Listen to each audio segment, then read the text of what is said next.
da internet, né, do nosso Estúdio virtual, estúdio né? virtual, né? O superintendente estadual do IBGE, Rogério Campelo, né? Agradecer desde já a oportunidade que o Rogério nos deu aí de conversar aqui ao vivo no Panorama 95. Rogério, bom dia, é um prazer falar contigo aqui no Panorama 95 e já adianto que a minha primeira pergunta: que análise vocês fazem dos números, qual a análise que o IBGE faz dos números do censo aqui no nosso estado? Bom dia, Rogério.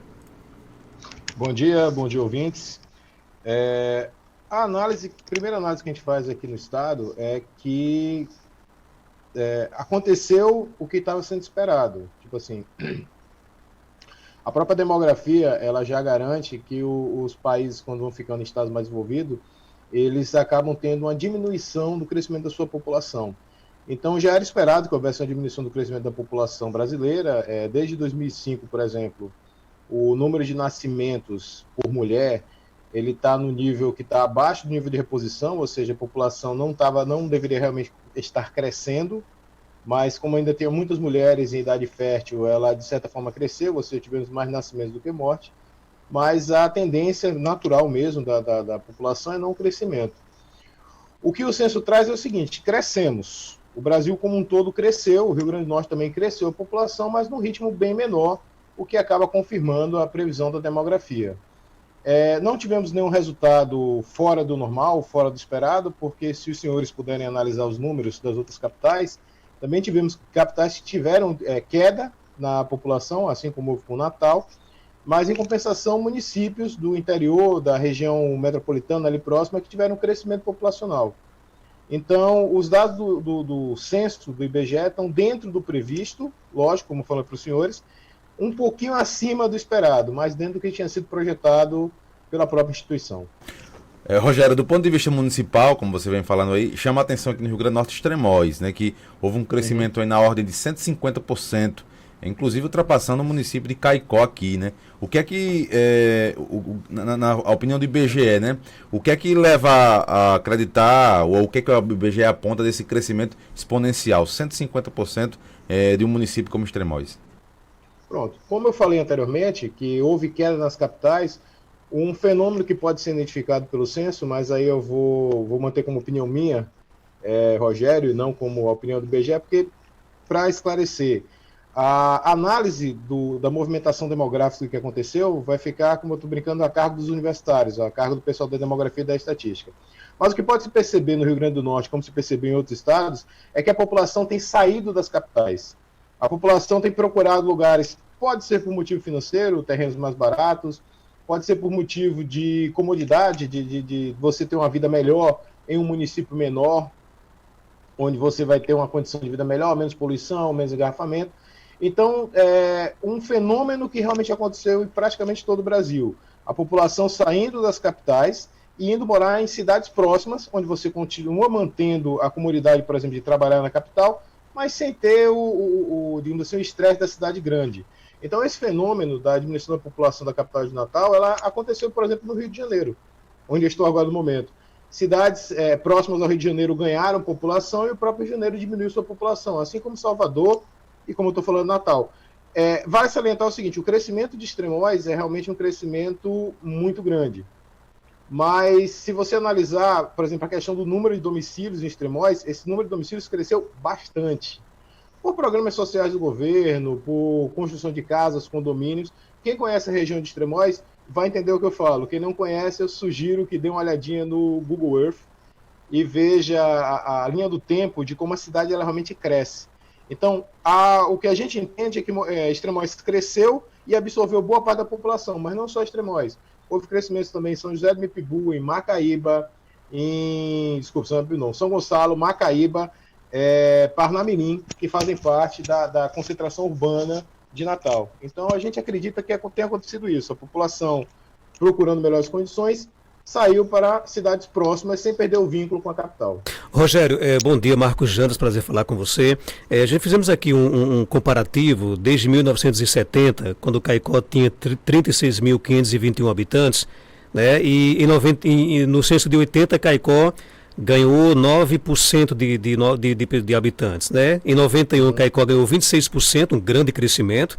Em 2000, Caicó ganhou 12%, 2010, Caicó ganhou 10%. Veja que há uma tendência de crescimento, né? E agora Caicó diminuiu 2%, né? O que é que acontece? Quando é que o município começa, e por que é que o município começa a perder, por exemplo, população habitacional? Quais são os fatores para isso? Bom dia, Marcos. Pelo conhecimento que a gente tem do IBGE, geralmente parte, como eu estou falando para você, primeiro há uma tendência realmente da diminuição da população, sendo que realmente nas grandes centros ela acaba sendo um pouquinho maior do que nas cidades menores. Mas também existe uma influência, como eu estou falando para você, quem vai poder dar um retrato mais, ou melhor, quem vai poder explicar o retrato que a gente está entregando seriam os demógrafos, porque eles podem cruzar informações. Mas por conhecimento prévio, geralmente a perda de população, ela está ligada, às vezes, à questão de emprego, por exemplo. Grandes secas que fazem que aconteçam movimentos migratórios para regiões melhores, ou até mesmo mudanças culturais. Então, para poder analisar realmente o que aconteceu com Caicó, a gente tem que fazer um retrato cruzado, cruzar informações econômicas, por exemplo, criação de empresas, grandes projetos que foram criados ou não foram criados, diminuição de plantações. Então, isso é tudo uma análise mais complexa. O que o IBGE está entregando agora, como eu estou falando para vocês, é esse quadro que vem a cada ano, eu acredito que os senhores tenham olhado os dados que estão sendo divulgados, que a população está com tendência de diminuição mesmo. Então, o caso de Caicó pode ser um caso isolado. A gente teria que fazer uma análise dos últimos 12 anos em relação ao censo de 2010 para entender o que é que houve, o porquê dessa movimentação. E aí, nesse caso, como eu falei para você, eu preciso chamar os universitários, que é o pessoal da demografia, que vai poder dar uma analisada melhor. Mas, como eu estou falando para você, por conhecimento prévio do IBGE, geralmente essa diminuição da população um pouco mais acentuada, hoje é pela questão do desenvolvimento cultural. Eu acredito que os senhores conhecem que as famílias diminuíram. Por exemplo, um dado importante que o censo levanta agora é a média de moradores no Rio Grande do Norte. No último censo de 2010 eram 3,6 moradores por domicílio, a gente caiu para 2,8 agora, ou seja, não tem nem 3 pessoas em média em cada domicílio. Então isso tem um impacto muito forte. E isso é uma tendência que pode continuar, porque, por exemplo, as famílias hoje muitas famílias hoje não querem ter mais filhos, né? Então a gente pode ter uma redução mais significativa nos próximos censos? A tendência é que sim. Tipo assim, hoje o crescimento populacional do Centro-Oeste, por exemplo, é mais forte do que o do Nordeste.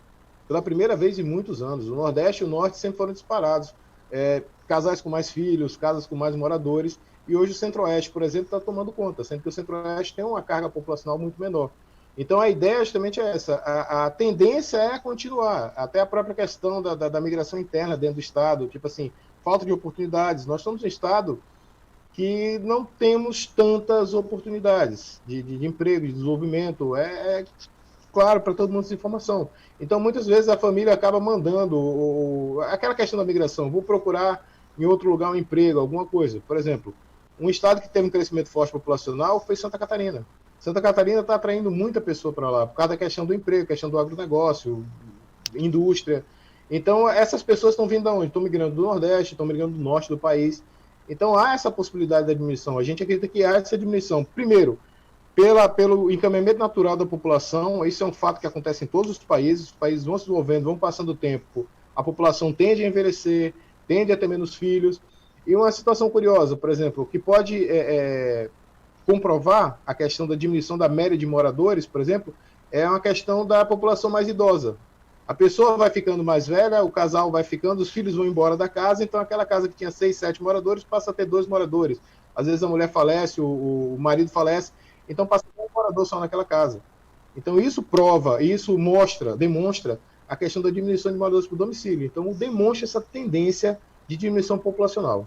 Essa sua interessante, você falou agora há pouco sobre essa questão do impacto que o desenvolvimento econômico, geração de emprego tem no resultado final do censo. Se a gente observar, Caicó cresceu nessa questão de geração de emprego de uns, não sei, posso até estar equivocado, de uns 5 anos para cá. Hoje nós somos um polo muito em crescimento ainda, tanto na questão de produção, de geração de emprego, também de educação.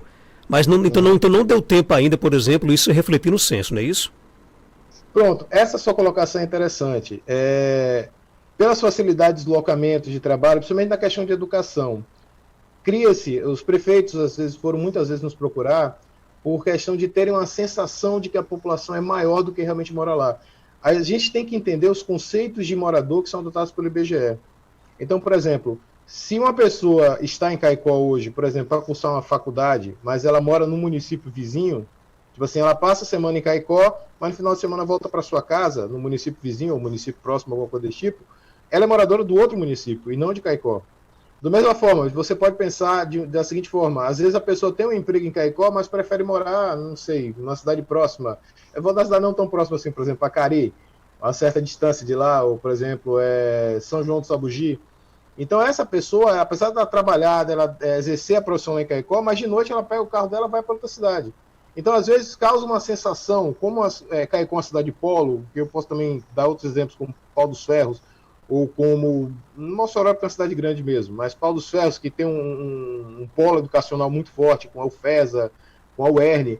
Então, às vezes, você cria essa sensação de que tem mais gente na cidade. E realmente tem. Só que essas pessoas realmente não moram na cidade. Então, isso pode criar uma falsa ilusão. Dizer assim, olha, está aqui e acontece isso. A gente espera que tenha sido captado, mesmo com a criação de empregos, com a questão do polo educacional, a gente garante que a gente foi em todos os domicílios. Então, não tem esse risco de não ter visitado todo mundo. Mas, como eu falei para você, quem realmente vai poder dar esse retrato fino, quem realmente vai poder dar essa informação do que realmente aconteceu, da tendência e analisar a atividade do censo, vão ser os demógrafos. E também não tivemos nenhum fator que influenciou, que prejudicou o resultado final, por exemplo? Não. O Rio Grande do Norte ele teve um índice de resposta muito alto. A gente teve mais de 96%, na verdade mais de 97% de resposta. As ferramentas de controle que o IBGE disponibilizou para esse ano permitiram que a gente garantisse a cobertura de 100%, que a gente visitou todos os domicílios.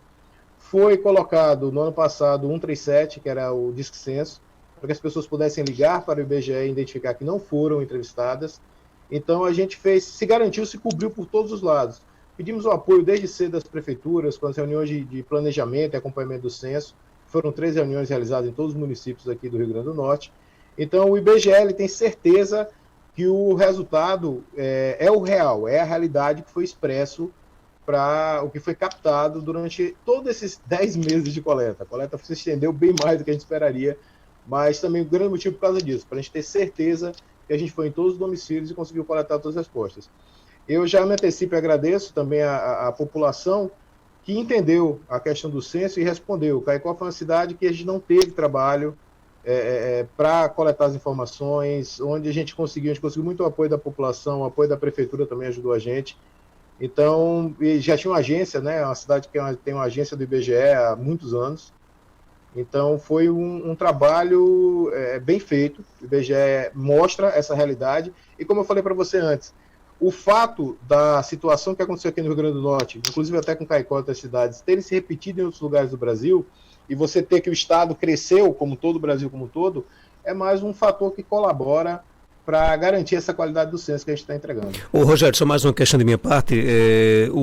Essa redução aqui em Caicó de menos 2%, ela pode trazer algum reflexo nas finanças do município, no repasse, por exemplo, de verbas federais ou não? Bem, essa aí é uma resposta que a gente tem que dar ao TCU, né? Tribunal de Contas da União, que utiliza os dados do IBGE para poder fazer e analisar isso. Está tendo também uma movimentação na Assembleia, na Câmara Legislativa, para fazer alterações na lei do repasse. Nesse ponto, o IBGE não se mete muito, não. A gente entrega apenas o resultado e tenta ser o mais fidedigno possível do que está acontecendo. Minha última questão também, Rogério, é mais ligada ao que o Marcos falou. Quais são os riscos, né, de um aumento populacional e de uma diminuição populacional? Aí falando mesmo de Caicó e Extremóis, né? Extremóis aumentou a população. Quais são os riscos? E Caicó diminuiu. E mais dessa questão do ponto de vista econômico também. Tá.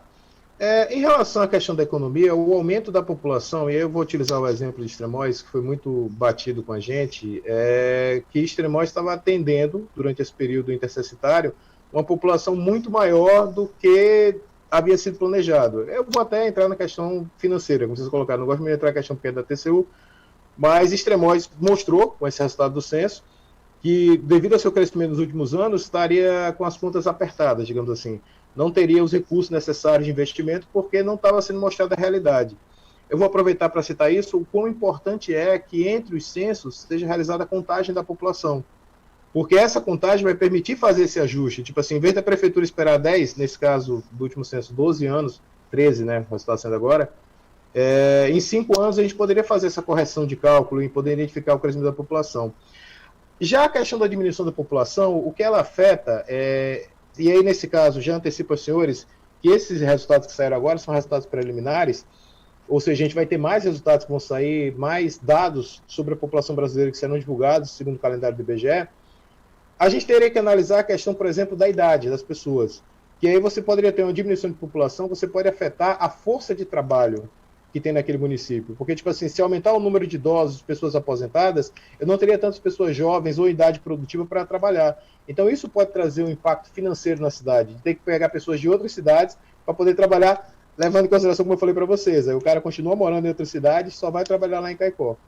Mas, como eu falei para vocês também antes, e são dados que serão analisados pelos demógrafos, mas basicamente é isso, uma população maior do que a esperada atrapalha pela questão do planejamento por não ter recursos suficientes para poder dar conta do atendimento daquela população, falta de creches, falta de hospitais, falta de escolas, falta de vacinas, por exemplo, que a gente precisaria em relação à população, e uma diminuição de população muito severa, dependendo da configuração etária da população, pode trazer prejuízos econômicos, por você não ter pessoas trabalhando na cidade e gerando riquezas.